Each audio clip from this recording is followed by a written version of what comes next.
பழனி, திருப்பதி, ஸ்ரீரங்கம், சிதம்பரம் மற்ற கோயில்களை காட்டிலும் இந்த 4 கோயில்கள் மேல மக்களுக்கு அபிமானம் அதிகமா இருக்கும். இதை எப்பயாச்சும் கவனிச்சு பார்த்துருக்கீங்களா? இது காரணம் என்னன்னு யோசிச்சிருக்கீங்களா? வேற எதுவும் இல்லைங்க. இந்த 4 கோயில்களுமே சித்தர்களால் உருவான கோயில்கள். அது மட்டும் இல்ல, சித்தர்கள் ஜீவ சமாதி அடைஞ்ச கோயில்களும் இதுதான். 18 சித்தர்கள் இருக்க விஷயம் உங்களுக்கு தெரியும். ஆனா இதுல பிரதான சித்தர் யாருன்னு பாத்தீங்கன்னா போகர் சித்தர் தான்.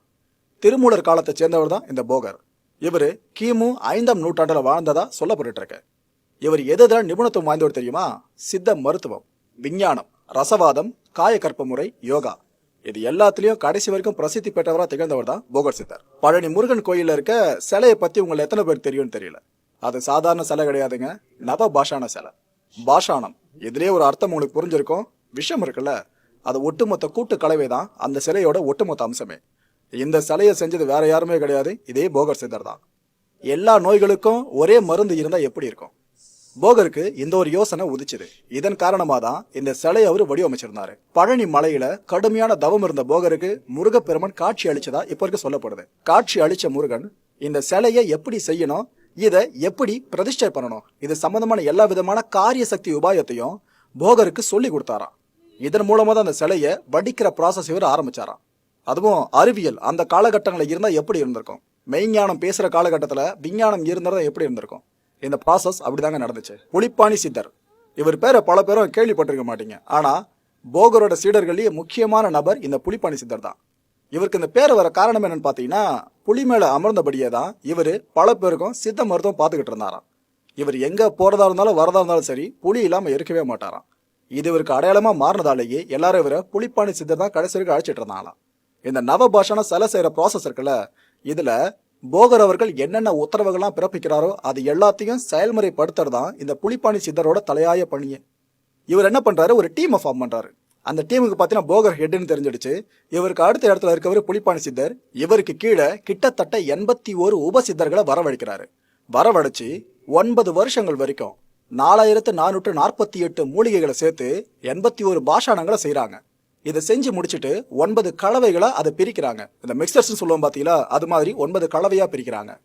9 விதமான எரிபொருட்களால இந்த கலவையை சூடுபடுத்துறாங்க. 9 விதமான வடிகட்டி முறையில, அதாவது ஃபில்ட்ரேஷன் ப்ராசஸ்னு சொல்லுவோம், அதை அப்பயே பண்ணிருக்காங்க. 9 விதமான வடிகட்டுதல் முறையில இதை அப்படியே ஃபில்டர் பண்ணிட்டு மணலுக்கு அடியில இந்த சிலையை புதைச்சி வச்சிடறாங்க. இதுக்கு பிறகு குறிப்பிட்ட நாள்ல மணலுக்கு அடியில புதைச்சி வச்சிருந்த அந்த சிலையை வெளியே எடுத்து அதுக்கு அபிஷேகம் பண்றாங்க. அந்த அபிஷேகம் பண்ற முறையில கூட வித்தியாசமான முறைகளை போகர் சொல்ல சொல்ல மற்ற சித்தர்கள் எல்லாருமே கையாண்டிருக்காங்களாம். இந்த அபிஷேகம் முடிஞ்சதுக்கு பிறகு மந்திர சொற்கள் பிரயோகம் அதுக்கப்புறம் தான் நடத்தப்படுது. எனக்கு தெரிஞ்ச அந்த காலகட்டங்கள்ல சமஸ்கிருதத்துல இந்த மந்திரத்தை சொல்லியிருக்க வாய்ப்பே இல்லை. தமிழ்ல தான் முழுக்க முழுக்க முதல் மந்திரம் சொல்லப்பட்டிருக்கும். ஆனா இப்ப கோயில்கள் அப்படியே நடந்துகிட்டு இருக்கு. இந்த நவபாஷாணம்னு சொன்னாலங்க, விஷயங்களோட கூட்டு கலவைன்னு சொல்லிட்டு அதோட பெயர்கள் என்னென்ன அதை பத்தி ஒண்ணு ஒன்னா சொல்றேன். தமிழ்லயும் சொல்றேன், ஆங்கிலத்திலயும் சொல்றேன். அதை பார்த்ததுக்கு அப்புறம் நீங்களே ஒரு முடிவுக்கு வரலாம். இப்ப இருக்க அறிவியல்ல ஒண்ணுமே இல்ல, அந்த காலகட்டங்களில் அறிவியல் உச்சத்தை தொட்டு இருக்கு சித்தர் வழிபாடு மூலமா சொல்லிட்டேன். கௌரி பாஷாணம், இதை நாம ஆர்சனிக் பென்டசல்ஃபேட் அப்படின்னு சொல்லுவோம். கெந்தக பாஷாணம், இதை சல்ஃபர்னு சொல்றோம். சீலை பாஷாணம், இதை ஆர்சனிக் டை சல்ஃபைட்னு சொல்லுவோம். வீர பாஷாணம், இதை மெர்குரி குளோரைட்னோ. கச்சாள பாஷாணம், இதுக்கு அடுத்தபடியா வெள்ளை பாஷாணம், இதை ஆர்சனிக் ட்ரை ஆக்சைடுன்னு சொல்லுவோம். தொட்டி பாஷாணம், சூத பாஷாணம், இதை தான் நாம மெர்குரின்னு சொல்றோம். இதுக்கு அடுத்து கடைசியா சங்கு பாஷாணம். இத்தனை பாஷாணங்களை சேர்த்துதான் அந்த நவ பாஷாண சிலை உருவாக்கப்பட்டுச்சு. இந்த நவ பாஷாண சிலையை பத்தி பல பேரும் பல விஷயங்களை சொல்லியிருக்காங்க. ஆனா யார் என்ன சொன்னாலும் போகர் சொல்ற மாதிரி வராது இல்லையா? எஸ், இந்த நவ பாஷாண சிலையை பத்தி போகர் என்ன எழுதி வச்சு போயிருக்காரு அதை பத்தியும் சொல்றேன். பாங்கான பாடாணம் 9 பரிவான விவரம் தான் சொல்ல கேளு, கௌரி கெந்தி சீலைமால் தேவி கொடு, வீரம் கச்சால் வெள்ளை பகர்கின்ற தொட்டினோடு சூதம் சங்கு பூரணமாய் நிறைந்த சிவசக்தி நலமான மனோன்மணி கடாட்சத்தாலே நன்னினி 9ஐயும் கட்டுன்னு சொல்லியிருக்காரு. புரியுதாங்க? அந்த சிலை செய்யற ப்ராசஸ ஒட்டுமொத்தமா அவர் அதுல விவரிச்சிருக்காரு.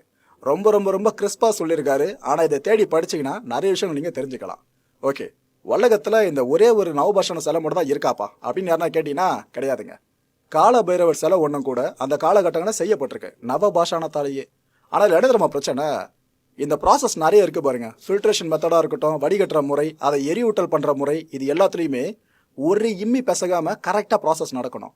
எங்கேயாவது யாராவது ஒருத்தர் தப்பா அந்த ப்ராசஸை கொண்டு போயிட்டாலே அந்த ப்ராஜெக்ட் முற்றுமுழுதா தோல்வி அடைஞ்ச மாதிரி மாறிடும். எல்லா நோய்களுக்கும் ஒரே மருந்துன்ற ஒரு மோட்டர் இருக்கு பாத்தீங்களா, அது காலி ஆயிடும்.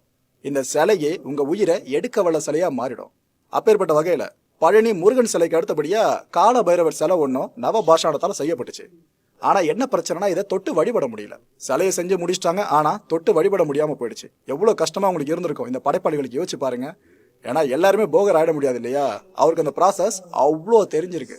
இவரை மாதிரி நிபுணத்துவம் இந்த நவ பாஷான சிலையை செய்யறதுல இல்லைன்னு தான் சொல்லணும். ஸோ இந்த கால பைரவர் சிலை விஷமா முழுசா மாறினதாலேயே எடுத்து ஓரமா வச்சிட்டாங்களே தவிர இதை பூஜைக்காக அவங்க பயன்படுத்தவே இல்லை. பழனி முருகன் கோயில் நவ பாஷான சிலையில அறிவியல் மட்டும் தான் இருக்குன்னு தப்பா நினைச்சிடாதீங்க, ஆன்மீகமும் கலந்துருக்கு. நம்ம உடம்புல எத்தனை சக்கரங்கள் அப்படின்னு உங்களை கேட்டா அதுல பெரும்பாலானோர் 6 சக்கரங்கள்னு சொல்லுவீங்க. அதுல ஒரு சிலர் 7 சக்கரம்னு சொல்லுவீங்க. உடம்புல இருக்க இந்த சக்கரங்களை முழுமையா இயங்க வைக்கிற ஆற்றல் இந்த நவபாஷான சிலைக்கு இருக்கிறதையும் போகர் அவர்கள் தெளிவா குறிப்பிட்டிருக்காரு. மூலாதாரம், சுவாதிஷ்டானம், மணிப்பூரகம், அநாகதம், விசுத்தி, ஆக்னேயம், இது 6 சக்கரம்னு சொல்றோம். இதுல அடுத்ததா துரியம் அப்படின்னு 7வது சக்கரத்தை ஒரு சிலர் சேர்க்கிறாங்க.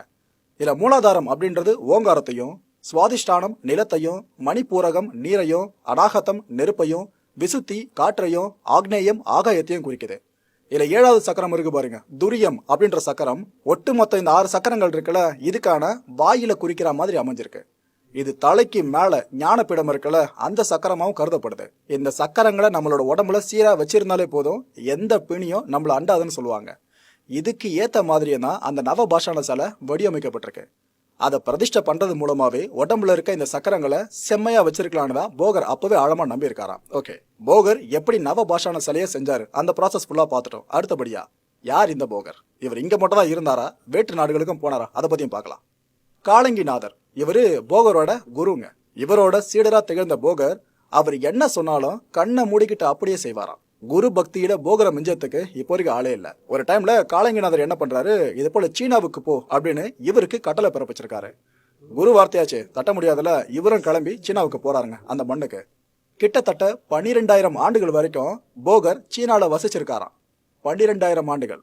நம்மளோட ஹியூமன் லைஃப் ஸ்பேனு இப்போதைக்கு 60 தான் மேக்சிமம் கணக்கிடப்பட்டிருக்கு. 60 வயசு வரைக்கும் இருப்ப அவ்வளவுதான் சொல்லிட்டு. ஆனா இதுக்கு முன்னாடி பல 100 வருஷங்களுக்கு முன்னாடி வாழ்ந்த சித்தர்கள் ஆயிரக்கணக்கான ஆண்டுகள் வாழ்ந்திருக்காங்கன்னு ஒரு குறிப்பம் படிக்கும் போது ரொம்ப பிரமிப்பா இருக்கு. இதெல்லாம் சாத்தியமா சாத்தியம் இல்லையான்னு ஒரு கேள்வியை மனசுலயே ஓடுது. விமானம், நீராவி கப்பல், இதை பத்தின தொழில்நுட்பங்களை போகர் சீனால கற்று தேர்ந்ததாகவும் ஒரு குறிப்பு இருக்கு. நாம விமானம் கப்பலை பத்தி இப்பதான் பெருசா பேசி அதுல பயங்கரமா கண்டுபிடிப்புகளை நிகழ்த்திக்கிட்டு இருக்கோம். ஆனா போகர் பல்லாயிரம் ஆண்டுகளுக்கு முன்னாடியே இதை பத்தின அறிவை கொண்டிருக்கிறதா சொல்றாங்க. ஆனா இதெல்லாமே இயந்திர வடிவம் பெறல, ஜஸ்ட் இது ஒரு ஐடியாவா இருந்திருக்கு. போக்குவரத்துக்காக வானத்துல பறக்கிற ஒரு சாதனத்தையும், நீர்வழி பயணத்துக்காக கப்பல் அப்படின்ற சாதனத்தையும் இவரு அப்பவே உருவாக்குற படலத்தை ஆரம்பிச்சுதான் சொல்லப்படுது. ஆனா அந்த ப்ராசஸ் என்ன ஆச்சு, இறுதி கடத்தை எடிச்சா இல்லையா தெரியலங்க. ஆனா நவ பாஷான சிலையவே நம்மால் ரொம்ப அழைக்கா செய்யறாரு அப்படின்னா இதெல்லாம் ஏமாத்திரம். இவரை பத்தின இன்னும் நிறைய சுவாரஸ்யங்கள் இருக்கு, அதை பத்தியும் சொல்றேன்.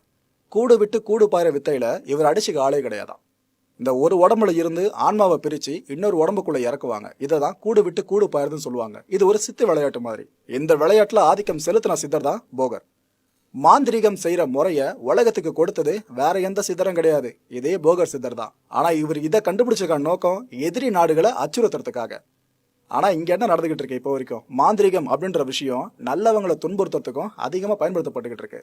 அது மட்டும் இல்லைங்க, எந்திர கீரல் முறை இருக்குல்ல, இந்த சூழ்நிலை வைக்கிறப்ப பார்த்திருப்பீங்க. இந்த ப்ராசஸை கண்டுபிடிச்சதும் இதே போகர் தான். துர்தெய்வத்தை கட்டுப்படுத்துறது எப்படி, இந்த வித்தையவும் போகர் தான் கண்டுபிடிச்சிருக்காரு. அதை அவரோட சீடர்களுக்கு சொல்லியே கொடுத்திருக்காரு. ஆனா இந்த வித்தைகளை அவரோட சீடருக்கு சொல்லி கொடுக்கும் போது அவங்க கிட்ட வாக்குறுதி வாங்கிட்டு தான் சொல்லியே கொடுப்பாராம். இது போல நல்ல காரியங்களுக்கு மட்டும்தான், மற்றவனுக்கு பயனுள்ளதா இருந்தா மட்டும்தான் இதை பிரயோகப்படுத்தணும். இந்த மாந்திரிக முறைய கெட்டவங்களுக்காக பிரயோகப்படுத்தவே கூடாதுன்னு வாக்குறுதி வாங்கிட்டு தான் சொல்லியே கொடுப்பாராம். ஆனா அப்ப சொல்லி கொடுத்துட்டு போயிருக்காரு. இப்போ பல விஷயங்களுக்கு மாற்றா நெகட்டிவ் எனர்ஜி நல்லா ஸ்ப்ரெட் பண்றதுக்கு இது பிரயோகப்படுத்தப்பட்டு இருக்கு. இது கசப்பான ஒரு உண்மைதான்.